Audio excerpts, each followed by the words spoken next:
ভাবুন তো একদিন যদি জানা গেল আমাদের বঙ্গোপসাগরের নিচে ছিল আস্ত একটি শহর,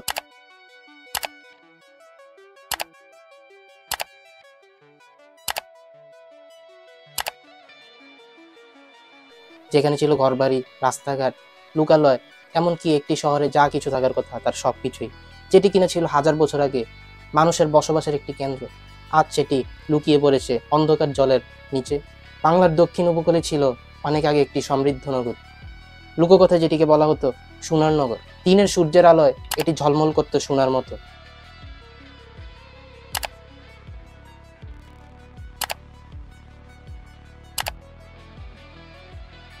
আর রাতে আলোকিত হতো হাজারো প্রদীপ। কিন্তু একদিন আচমকা ঝড়, বন্যা, সমুদ্রের বন্যা এবং ভূকম্পনে পুরো শহরটিকে গিলে ফেলল সমুদ্র। স্থানীয় জেলেরা বলেন তারা মাঝরাতে সমুদ্রে অদ্ভুত আলোর মতো কিছু দেখতে পায়, যেন নিচে এখনো কিছু জীবিত আছে। 2009 সালে ভারত ও বাংলাদেশ বঙ্গোপসাগরের একাংশে সোনার স্ক্যান চাল। ফলাফল দেখে সবাই স্তম্ভিত। জলে দেখা যায় সমান্তরাল কাঠামো, যেগুলো প্রকৃতির নয়, মনে হচ্ছিল প্রাচীন অস্তিত্বের ধ্বংসাবশেষ। ভূতত্ত্ববিদেরা বলেন এই অংশটি প্রাচীনকালে ছিল একটি স্থলভাগ। উচ্চতা বাড়তে থাকে, ধীরে ধীরে সমুদ্রপৃষ্ঠ, তার উপর যুক্ত হয় সাইক্লোন ও টেকটনিক মুভমেন্ট, আর তাতেই শহরটি হারিয়ে যায় ইতিহাসের পাতা থেকে। তবে এখানেই শেষ নয়।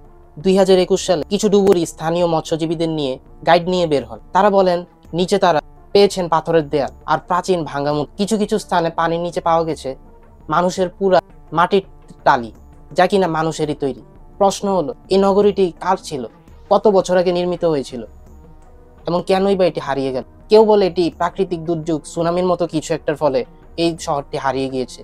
তবে সত্যটা এখনো লুকিয়ে আছে বঙ্গোপসাগরের গহীনে। আমরা আজ দাঁড়িয়ে আছি একটি অনাবিষ্কৃত অতীতের সামনে বা ইতিহাসের সামনে। বাংলার বুকে হয়তো সত্যিই ছিল একটি অ্যাটলান্টিস অফ বেঙ্গল, যার গল্প এখনো বলা। সমুদ্রের নিচে এই শহর লুকিয়ে থাকা হয়তো আমাদের ইতিহাসকেই বদলে দিতে পারে। কিন্তু প্রশ্ন হলো, আমরা কি সত্যটা উদ্ঘাটন করতে পারবো, নাকি এই শহর চিরদিন ডুবে থাকবে রহস্যের আধারে? আপনারা কি মনে করেন, সত্যিই কি বঙ্গোপসাগরের নিচে আদৌ কোনো শহর ছিল, না এটা আদৌ কল্পনা? অবশ্যই আমাদেরকে কমেন্ট করে জানাবেন।